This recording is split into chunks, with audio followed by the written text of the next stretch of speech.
사실 달빛 어린이병원 운영엔 많은 어려움이 따릅니다.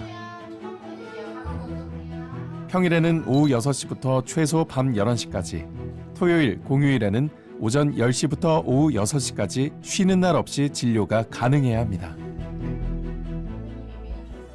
이제 맞벌이 하시는 그 부부들의 어떤 아이들이 아팠을 때 어려움, 또 소아를 진료하는 의사 선생님들의 부족, 또 야간에 갈 수 있는 의료 환경의 어떤 부족함, 뭐 이런 것들 때문에 좀 생각을 하고 있었는데 나름대로 의미 있는 일을 좀 하고 있다는 조금 그런 생각을 들긴 합니다.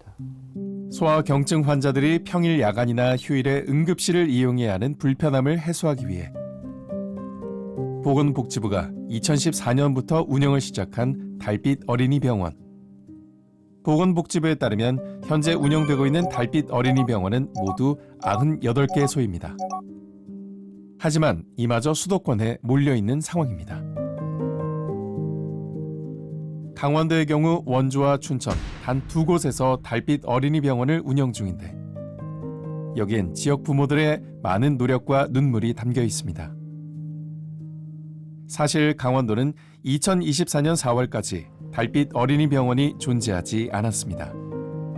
원주 모 소아과 한 곳이 인력난 등을 이유로 운영을 포기했기 때문입니다. 밤과 공휴일 어린이 진료를 위해 전국에 달빛 어린이병원 50여 곳이 지정돼 운영되고 있습니다. 강원도에는 원주에 딱 한 곳이 있었는데 얼마 전 운영을 중단했습니다. 부모들은 야간이나 휴일엔 타 지역 병원을 가거나 응급실 등을 이용할 수밖에 없었습니다. 결국 원주 지역 부모들이 위원회를 조직해 달빛 어린이병원 개설에 나섰습니다. 출산 준비를 하다가 아이 병원을 이제 가야 되니까 병원을 알아보던 도중에 원주에는 일단 소아의료가 너무 부실하다는 걸 느끼게 돼서 지금 뭐 지방소멸이다 이렇게 말씀을 언론에서도 많이 하고 하는데 사실 어린 아이들이 병원에 갈 수 없는 것 자체가 아이를 키울 수 없는 환경을 만들어 놓은 거랑 같거든요. 그러니까 일단은 이게 뭐 인구 소멸에 시발점이 된다고 하면 시발점이 될 수 있겠죠. 그래서 일단은 이것부터 해결을 하고 내 아이가 갈 수 있는 병원부터 해결을 하는 것이 우선이라고 생각을 했습니다.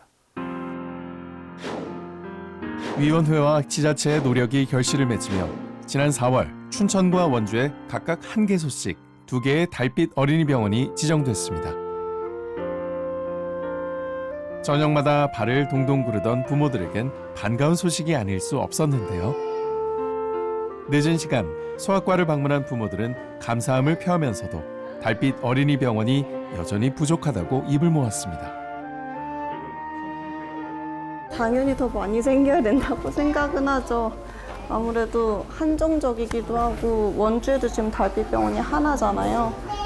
애들은 많고 병원은 없고 그러니까 더 생겨야 되는 게 맞다고 생각해요. 이런 시설이 많이 늘어나야 그래도 출산하는 가구들이 많이 생긴다고 생각해서 좀 더 늘어났으면 좋을 것 같습니다. 원주에선 달빛 어린이병원이 단 한 곳뿐임을 아쉬워하지만 이마저도 누리지 못하는 지역이 있습니다. 강원도 양양에서 초등학교 교사로 근무하고 있는 이준수 선생님. 양양군은 소아과가 한 곳도 없을 정도로 소아의료 인프라가 취약한 곳입니다. 그러다 보니 아이들은 병원 스케줄에 맞춰 학교를 빠지기 일쑤입니다.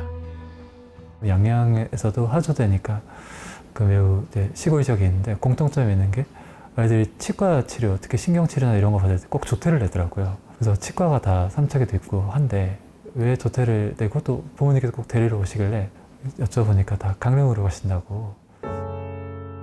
강원도 내 소아과 병원 의원을 모두 합치면 약 50여 곳.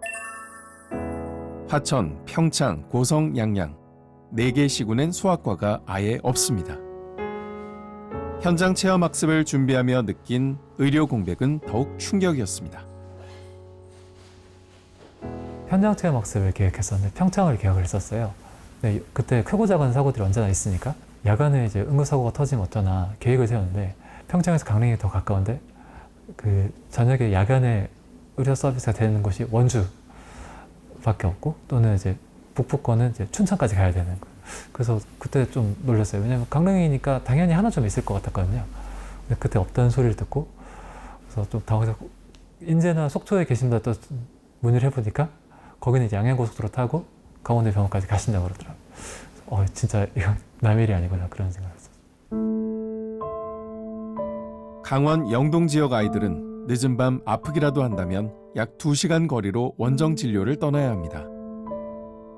영동 지역의 하나뿐인 상급 종합병원 강릉 아산병원은 전공의들이 병원을 떠나며 소아청소년과 응급진료를 보지 못하고 있습니다. 왜 이렇게 지역에선 소아과 진료가 힘든 것일까요? 현재 우리나라 병원은 기능과 역할에 따라 의료체계상 1차, 2차, 3차 의료급여기관으로 나뉩니다. 기관의 유형은 진료의 범위, 시설 규모, 제공하는 의료 서비스 수준 등에 따라 차이가 있는데요. 언뜻 보면 체계적으로 이루어져 잘 운영될 거라 여겨지지만 현실은 그렇지 않습니다.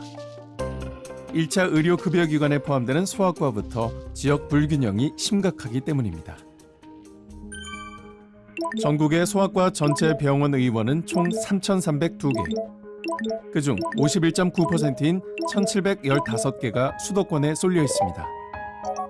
병원이 아닌 의원급으로 한정하면 59%가 수도권 집중 현상을 보입니다. 1차 의료 이용 수요가 상대적으로 높은 의원급 소아과가 없는 지역은 무려 58곳. 시군구 단위의 소아과 의원이 1개만 있는 곳도 18곳이나 됩니다. 문제는 여기서 그치지 않습니다. 응급의료기관의 소아응급 환자 진료 현황 조사에 따르면 전국 410개 응급의료기관 중 시간, 연령, 증상에 제한 없이 24시간 소아진료가 가능한 응급의료기관은 단 35개 뿐이었습니다. 410개 응급의료기관 중 54개소는 24시간 내내 소아응급 환자 진료가 불가능해 환자를 아예 수용할 수 없는 상태였고 321개 의료기관은 시간, 연령, 증상에 따라 제한적으로 소아응급 진료가 가능했습니다.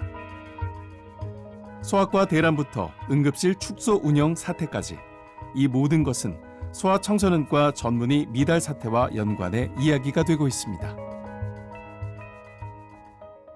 지난 사실 한 10년 넘게 소아청소년과 전문의 선생님들이 많이 배출되지 못하고 있고요. 정원의 거의 3분의 1도 못 채우는 수준으로 지금 가고 있습니다. 이제 전공의 선생님들이 적게 들어오다 보니까 일 로딩이 굉장히 많아지게 됩니다. 그러니까 예전에 5명이 하던 일을 자기 혼자 떠맡게 되니까 그런 로딩 때문에도 이제 더 기피하게 되는 그런 악순환이 반복된다고 보시면 되겠습니다.